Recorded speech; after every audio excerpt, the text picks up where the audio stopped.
In the last episode of Kanjo Kingdom, Kanjo wamekuwa wakiua hawkers. Tuko na watu zaidi ya 12 tuliozika. Wengine ni wakudungwa na visu mpaka wakakufa.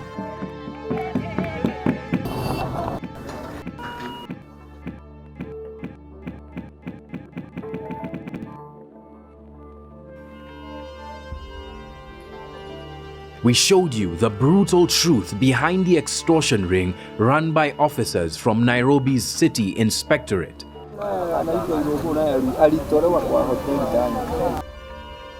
Stab wounds that I usually encounter are mostly to the abdomen and sometimes to the arms, the upper limbs. Every month we must get a test. From where it starts on the streets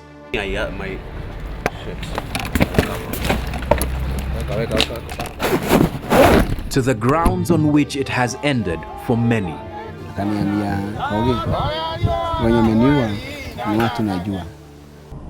In the final episode of Kanjo Kingdom, we got legal access to records that show you where the money taken from the hands of hawkers goes. Parallel with the specific investigation into acts of murder, financial investigations, including possibilities of money laundering.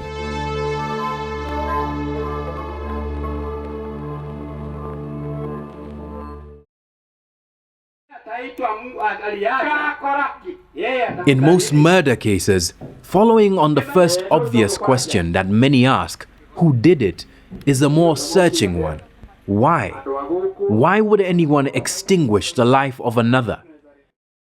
In the case of 29-year-old hawker Harun Njoroge, murdered in cold blood on the 8th of October 2014, one of his relatives got to hear this answer. He was with him when he died. Akasikia kiu maji kanibempatia maji. Kupatia maji ya kunywa. Akaniambia akanita naitwa Mbora kila kuna niki ni mwanitanga Koge. Akaniambia Koge, wenye umeniua ni watu najua. Akaniambia wasiwasi na venye namjua na sanitendea hiyo unyama na Brown. Niambia watu wawili. Wasiwasi na Brown umenitendea unyama. Nikamuuliza unafahamu vizuri? Akaniambia nafahamu vizuri. Akamwambia ni sawa. Hapo ndio. He had the rare opportunity to give an answer to that first question. Who might have killed him? An allegation pointed at the most infamous man in the eyes of Nairobi's hawkers, Benson Akasi Ambani.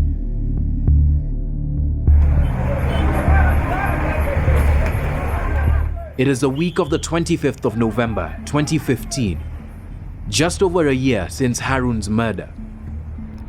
There's a slight chill in the air from the short rains. On the streets in Gara, a man known to many hawkers, Benson Akasi Ambani, can be seen at the edge of the frame of this secretly recorded clip. He approaches, and the all-too-familiar routine is set into motion. Wasiwasi, as he's known here, then gets into a speech that sums up the hopeless situation that many have found themselves in.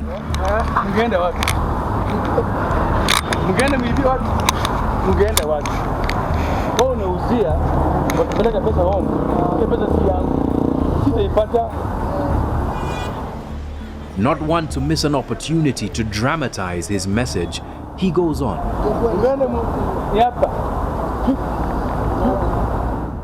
Without missing a beat, he receives another bribe. The irony of his statement lost on this cold morning. Soon, Wasiwasi is on his way, perhaps to make another collection. But where does he go once he's done collecting?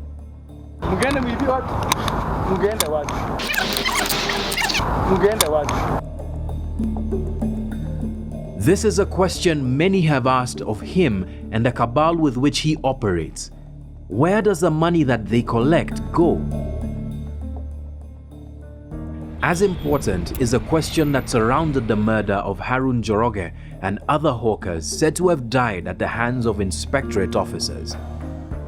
Wasiwasi and two more of the members of his gang, Alfred Ogesi Marenya and Julius Ochieng, may have answered that question themselves way back in September 2013. This is the month that hawker Irungu Kamau was murdered. 2 years later, Wasiwasi, Julius Ochieng, and Alfred Marenya, along with one other inspectorate officer, were arrested and charged with his murder.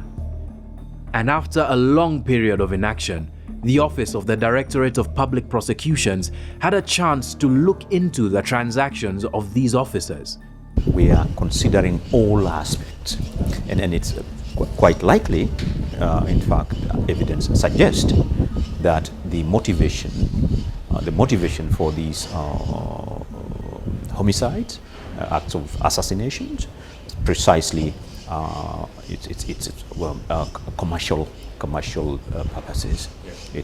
So parallel with the specific investigation into acts of murder, financial investigations, including possibilities of money laundering and organized crimes. Through sources close to the investigation into the four suspects, we got access to the M-pesa transaction logs of Wasiwasi, Tall Brown, named in the records as Alfred Ogesi and Julius Ochieng. They give interesting insights into how liquid cash made from extortion may be finding its way into the legal market. The catalyst being mobile money transfer service M-pesa. Wasiwasi, the head of this gang, had 2,804,181 shillings deposited in his M-pesa account in the 2013 to 2014 year.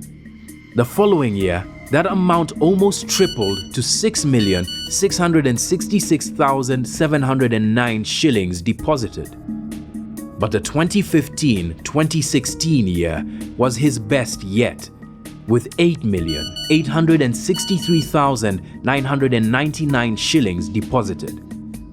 Meaning that across 3 years, Wasiwasi had 18,334,889 shillings or $183,000 deposited in his account in the 3 years. Let's put this into context. According to the Ministry of Health, 1 million people in Kenya have kidney disease. One dialysis machine costs about 300,000 shillings or $3,000. With the amount of money deposited in his account over the 3 years, Wasiwasi alone could afford to buy Kenyan hospitals 61 dialysis machines. All of Kenya's referral hospitals and level 5 hospitals have 69 dialysis machines. 2015 was a good year for the trio. Between Wasiwasi and Tall Brown, two of the most senior members of this extortion gang, 13.7 million shillings or $130,000 was deposited in their M-pesa accounts in just 1 year. Wasiwasi's deposits were the lion's share of this amount, putting in 8.8 million shillings or $80,000 into his account, with Tall Brown putting in 4.8 million shillings or $48,000 into his account within the same period.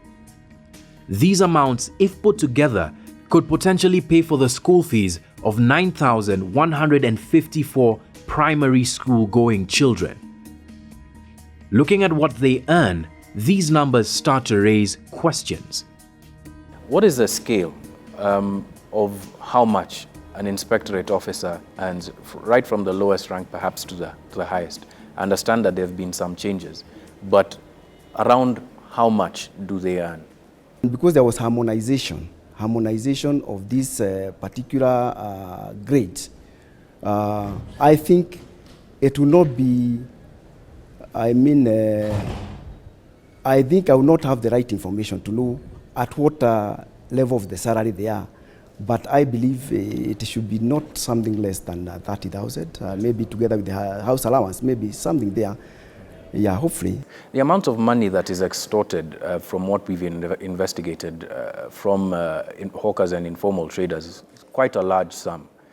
How often do you check with your officers in terms of the amount of wealth that they are accumulating? How often do you check against their wealth declarations? The issue of the wealth declaration actually is something that is coordinated between the relevant ministry and the PSM, whereby annually each and every officer should give information concerning what he has and what he doesn't have. Therefore, from that point, if anything is required or any kind of information, it can only be obtained from the PSM. From the PSM? Yes. But this isn't information that's available to you as the director of the inspectorate? No, it is not, because that is individual activity, whereby as an individual I should at least declare my wealth, give that information. Yeah. If indeed that is true, that would mean that Wasiwasi, for instance, with transactions worth 738,000 per month and a salary of just 30,000 shillings, handles on his phone 24 times the amount of money he earns. Some of these could be legitimate transactions for all three individuals.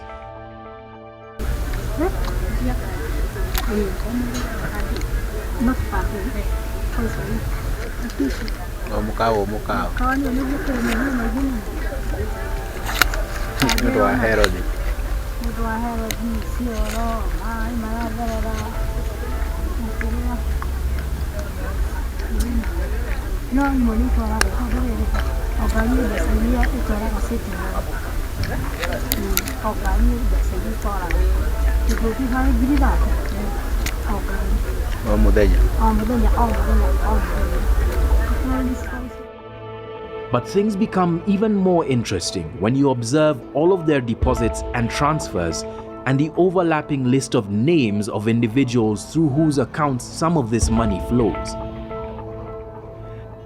The largest beneficiary of funds transferred from Alfred Ogesi Marenya's account is an individual named Isaac Karanja.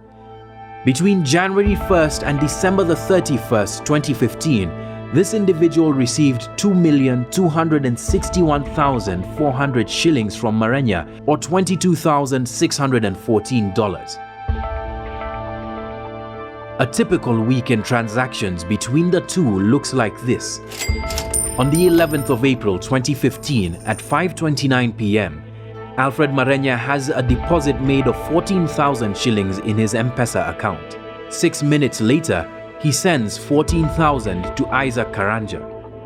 On the 11th, he has two deposits made into his account of 4,000 shillings and 6,450 shillings respectively, bringing his balance to 10,450 shillings at 5:57 p.m. that day. 9 minutes later, he deposits 10,200 shillings in Karanja's account. The same happens every day, with at least one transaction made every day of amounts ranging between 10,000 and 26,000 shillings. By the end of that week, Marenya has transferred 121,300 shillings or $1,200 to Isaac Karanja alone. By the time of the airing of this documentary, we had yet to establish who Isaac Karanja is, if indeed that is a real person. However, the third largest recipient of money transfers from Marenya's account is an individual who confirmed his identity to us.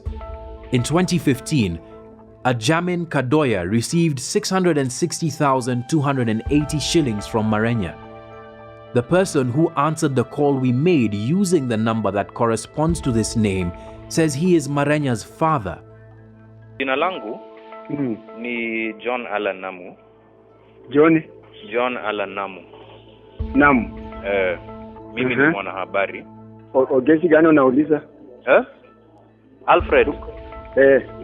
Ni Alfred Marenya Ogesi. Okay. Ni wewe?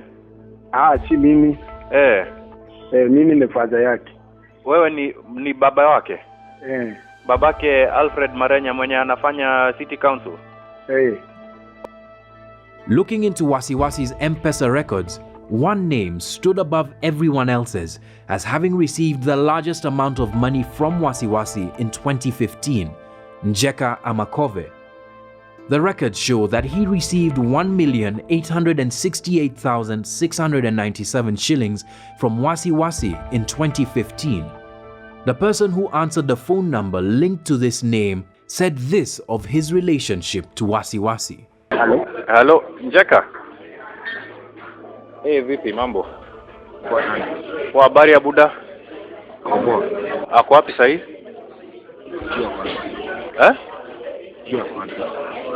Okay, sawa basi. Jina langu ni John Allen Namu, Mimi ni mwanahabari. Na kupigia kuconfirm a few things, Buda ni Benson Akasi Ambani. That's your father? Okay. I wanted to confirm a few M-pesa transactions, Does he... You're in a meeting, but you've confirmed, Okay. So, thank you very much, Njaka.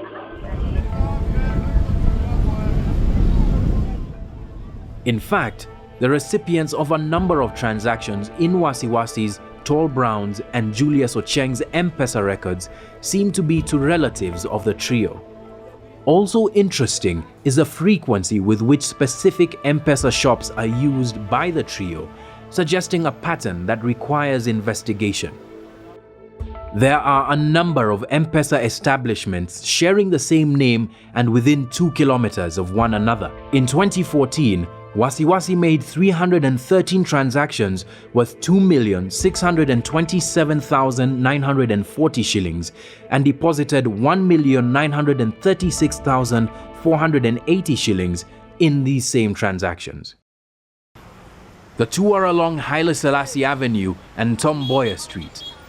They are on the route that Wasiwasi would take on a daily basis. Many times, deposits from his number in two of the shops would happen within a minute of each other.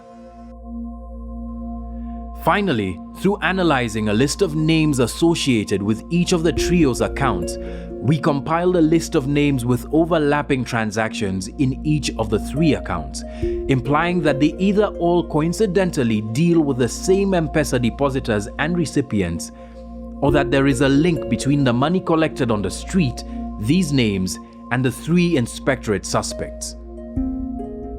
In these thousands of transactions and millions of shillings may be the answer to the question that those left mourning murdered hawkers have asked. Why?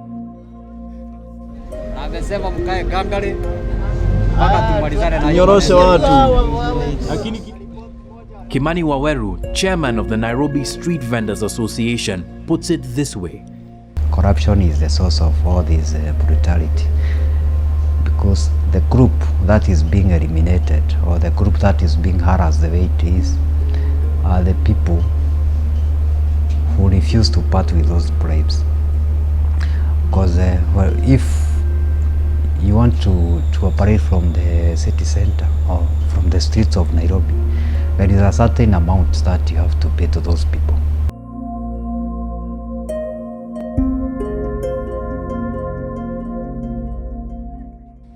There have been varied responses to the murders, the extortion, and the black money made by Wasiwasi and hundreds of other officers who have replicated the scheme across the city and across governments. One of them has been violence.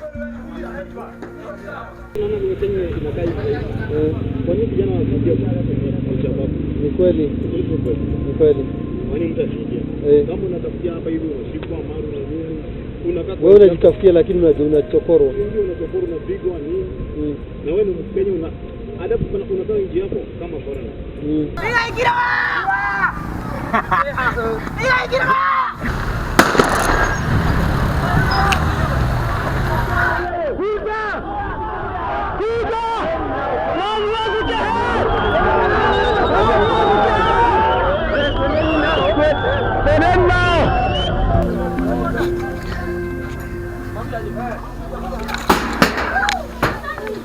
That has yielded yet more violence, destruction, and death.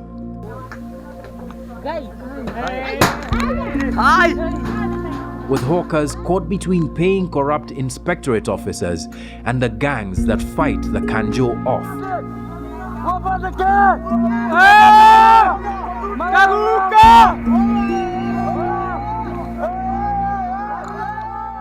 know, I'm aware that there are gangs. I can even show you documents. Can I just?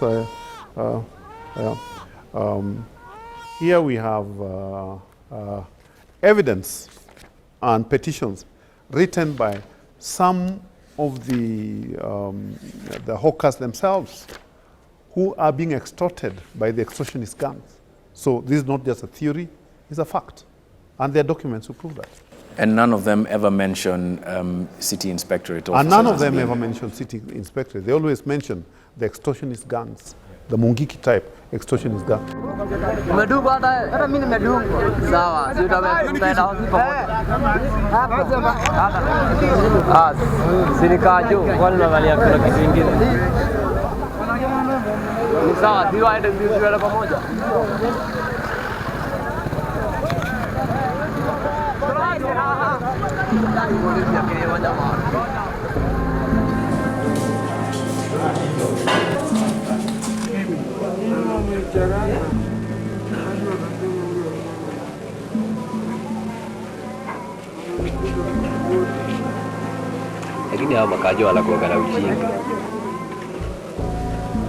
We ourselves, we don't condone violence.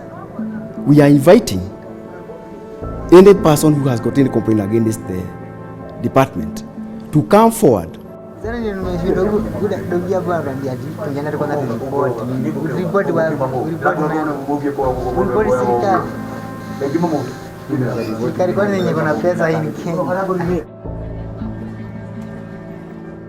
Some hawkers have chosen to live day by day, thinking of new ways to avoid the kanjo.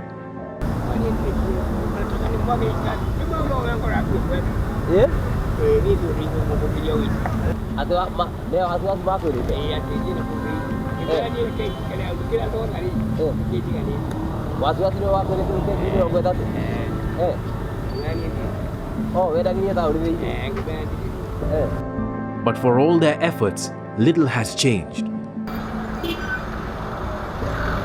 But there have been a select few who chose a different path, documenting the horrors that hawkers go through.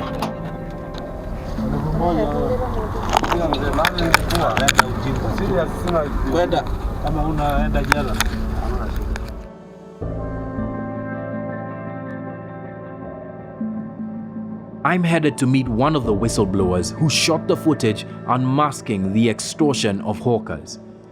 He's a regular Kenyan who decided that enough is enough. Why did you do it? Why did you go out into the field, pick up a camera, and film the people that you did over a year? I witnessed a breadwinner, several breadwinners who were really hardworking, got killed or jailed or even maimed.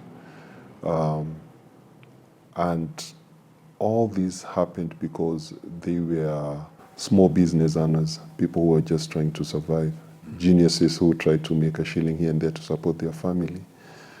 To see them being hurt, and then I witnessed some of the families, even the women who are left with children, ending up in the same. They start hawking, and before long, they are raped. It took the bravery of a few Kenyans like this whistleblower to expose the corruption they saw every day. Knowing very well that the corruption they face literally kills, they have done what was asked of them and rebelled against the kingdom of theft and its many crown princes. I'm just a normal Kenyan, but can I pick what I have in my hands and try to, capture, document, try to show this is happening, and it worked like clockwork. You could see all that suffering and how people are being victimized, and sometimes I told myself, you might want to say someday you will tell the story. But there's no, if the story can tell itself, if that person can be captured doing whatever they're doing that is not right, then it might create an environment where all Kenyans will realize the power to fight back is in their hands. When you're asked to pay, don't pay. When you're asked to pay, don't pay. Call City Hall. Call the governor's office. What if the cost of not paying is violence? You know, it will only happen once, and it will be cured forever. But extortionists are cowards. If you stand up to them, they look for an easier victim. So let's stand up to them and report them. That's the only way we'll get rid of them. We must stand up to the extortionists. Let's stand up to them and report them. That's the only way we'll get rid of them. We must stand up to the extortionists. They did what was asked of them. It sounds sort of like the twin to the statement that President Uhuru Kenyatta made, that corruption, or rather fighting corruption, starts with you. Now, you've done your part. Do you think that the system is doing its part to fight corruption? They have no option but to do their part. Because, again, people make systems. If you bring a murder and it's seen as a murder, and the system and whoever is clever enough to fool the world it's not a murder, that won't mean that people won't learn. Imagine if this becomes a culture where people say enough is enough. If the judges we have cannot persecute millionaires who are killing, then the people will demand and will come up with a stronger way. Corruption has been institutionalized, and what we've tried to bring is the face. This is what corruption looks like. If my president says fighting corruption starts with me, you're given, or I have given him. This is how corruption looks, and that this is how it works. If he decides to keep quiet, the whole country is watching.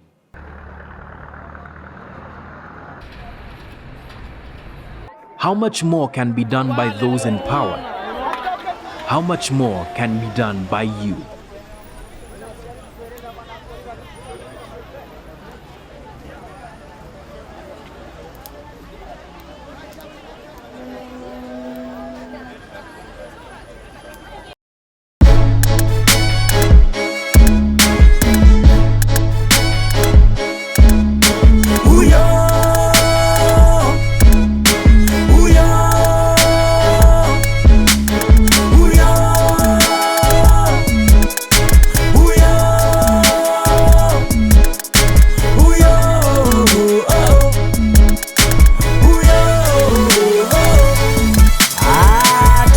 Series 50 bob, Olivia Pop, tukitaka scandal, switch on news, Eurobond, hatuwezi enda polisi, kuna pesa agent kando ya station nje, hatuwezi enda ya media, sijanunua nyama lately, so sijasoma gazeti, hatuwezi enda ya judiciary, hawataki my 2 cent, yezi toshea briefcase, kuna handshake ya aina mbili, ya kukujulia hali na ya kufupisha mkono refu ya serikali. Na nikiende ya kanisa, wanataka mbegu from the fruits of my labor. Uwe mtaka mkane, hata mkikuyu, hebu enda lipe sari, what they do to you. Utaekwa pingo, ubebe juu kwa juu, kuiba ni atajiri usiku kutu. Shika yeye mtupe ndani alipe alipe shika yeye tupa ndani alipe mwize hajatoa kichwa kwa pilo na rauka soko, nipate school fees, food kwa dish na kitu kidogo, ya wakubwa wakishuka gari namba plates za green, gavana umbwa koko wako waeke kwa leash, tuliongea tukajipata kwa ambulance, I wish wangetumia same kutupa services, energy, hope yako anajua, hako kwa kuota ana fry, ulibai na pasa haramu, kuza kibiriti jehanamu, hakuna profit, hatufikishi kwa list ya Forbes, maumivu ya deep heat road, hii haso, beba koto, na skari wa kanjo, toka kijiko, save a plate, uwe mtaka mkale, hata mkikuyu, hebu endo hivi skari, what they do to you, utaekwa pingo, ubebe juu kwa juu, kuiba ni atakiri, usiku kutu, huyo, shika yeye, huyo, mtupe ndani, huyo, alipe, huyo, alipe, huyo, shika yeye, huyo, tupa ndani, huyo, alipe, tia gasi, tafash, opportunity ya kuuza maji, handkerchief, more cash, bullet kutu dispass, badala kuse for Al-Shabaab, playground wanaweza grab, lakini wezi kanyaga, kidero grass, mtoto wako ulimwambia siwe hoka, na school fees yake ililipwa na hoka,